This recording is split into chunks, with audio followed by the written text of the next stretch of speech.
Эрх баригч нам болон намын даргатай холбоотой асуудлууд үндсэн хуулийн цэцэд очсон учраас асуудал үүсэх шалтгаан болжээ. За ямар ч гэсэн энэ асуудлаар Монгол Ардын намын бүлэг Улсын хурлын чуулганы хуралдаанаас 5 хоногийн завсарлага аваад байгаа юм. Улсын хурлаа үндсэн хуулийн хэм хэмжээнд оролцож эхэлсэн нь хараад бусаар ажиллах зарчимд нь халдаж байгаа үйлдэлээ гэж дүгнэлээ. Монгол Улсын үндсэн хуулийн цэц үндсэн хуулийн биелэлтэнд хяналт тавих дэд байгууллага маргааныг маглан шийдвэрлэх хэрэг бүхий байгууллага гэж заажээ. Мөн үндсэн хуулийн цэц түүний гишүүн үүргээ гүйцэтгэхдээ ганцхан үндсэн хуульд захирагдах ёстой дуртаад аливаа байгууллага албан тушаалтан бусад хүнээс хараат бус байхыг Монгол Улсын үндсэн хуулинд хуульчилсан байгаа юм а. Гэвч Улсын хурал хууль зөрчин үндсэн хуулийн цэцийн үйл ажиллагаа даргаыг нь томлох асуудалд оролцож эхлэдэг байгаа юм лээ. Нэгдүгээр тухайн үндсэн хуулийн гишүүн хууль зөрчсөн тогтоогдсон байх хэвээр. Хоёрдугаар цэцэн шийдвэр гарсан байх хэвээр.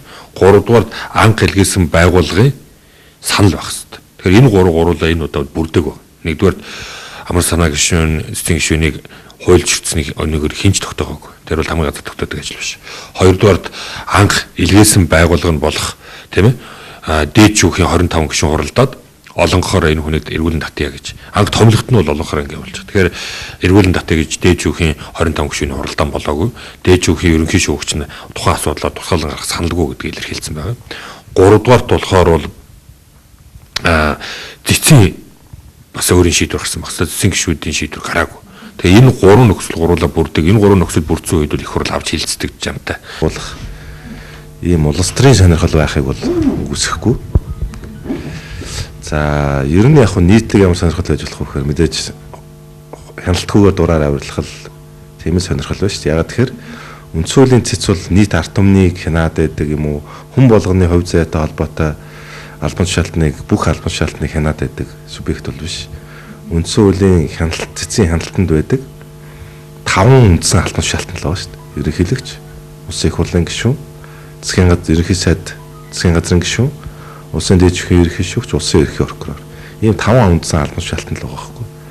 Тэгэхээр энэ албан тушаалтнуудын одоо хүрээнд тавьдаг тэр хяналтыг үгүй хийх гэдэг чинь өөрөө юу гэсэн үг вэхээр дураар авирлах. Тэдэнд дураар авирлах боломж үе таалгыг л нээж өгнө гэсэн үг шүү дээ. Үндсэн хуулийн цэцийн даргаыг өөрчлөх санаархал аль хэдийн эхэлж оронд нь хамлах эрхмүүдийн нэрс төрийн ордонд яригдаж эхэлжээ. Үндсэн хуулийн цэцийн одоогийн дарга амар санаагийн оронд улсын хурлын гишүүн Гончиг дөржийн нэр яригдаж эхэлсэн байна.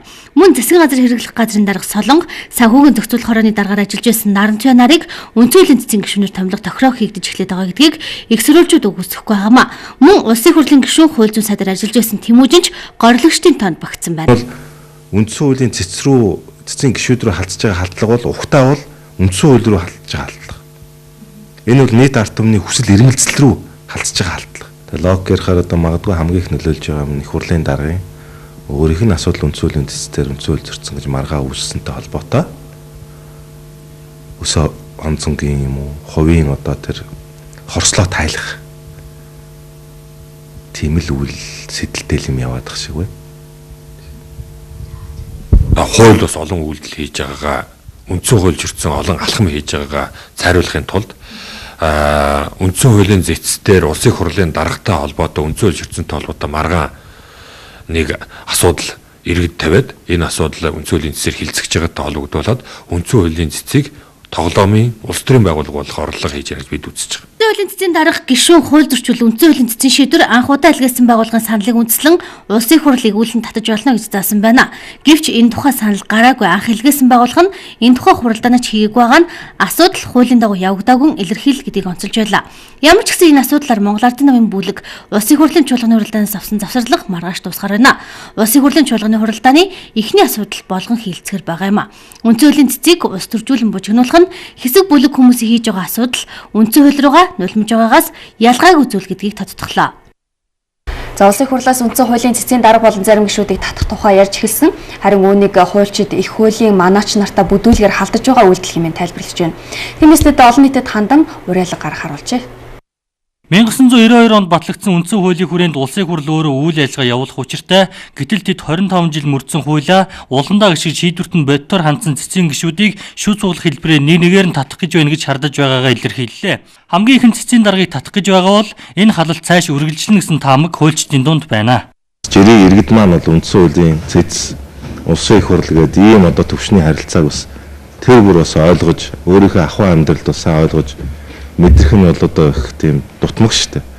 Тийм учраас ялангуяа одоо мэрэгжлийн хуульч нар энэ дээр бол одоо байр суурь нэгтгэж үнэн зөв бодиттой мэдээллийг бас олон нийтэд хүргэж одоо шаардлагатай бол одоо тэмцэл эсэргүүцлийн ямар ч арга хэмжээг зохион байгуулах бол одоо бэлэн байх ёстой л гэж би бол ойлгож байгаа. Түрүүний хэлж байгаа амьгүй албат гэдэг шиг анхны даалгавар нь улсын хурлаас үндсэн хуулийн цэцгийн тухай хуульд оруулсан нэмэлт өөрчлөлтийг хамгаалах энэ чиглэлд тодорхой хэдэн хүмүүсийн улс төрийн зорилго чиглэлээр ч юм уу хийгдэж байгаа үйл ажиллагаа энэ явсаар байгаад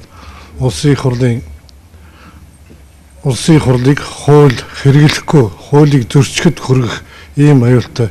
Үндсэн хуулийн цэцгийг нэг нэгээр налтан тушаалаас буулгаснаар 2016 оны сонгуул өөрөө эрх зүйн чадамжгүй болно гэж хуульчид харж байна. Өөрөөр хэлбэл хуулийн хүрээнд үүссэн маргаанд хараат бус байдлаар шийдвэр гаргах тийм мэргэжлийн баг үгүй болж эрх баригчдын гар хөл жинхэнэ утгаараа цэцгийн суудалд очих талтай гэж мэдээллээ. Тиймээс эцэг хуулийн манаач нарынхаа үйл ажиллагаанд хөндлөнгөө саад хийж байгаа энэ алхмыг хуульчид эсэргүүцэж байна. Бурхан халдун уул түүнийг хүрээсэн газар нутгийг дэлхийн өвд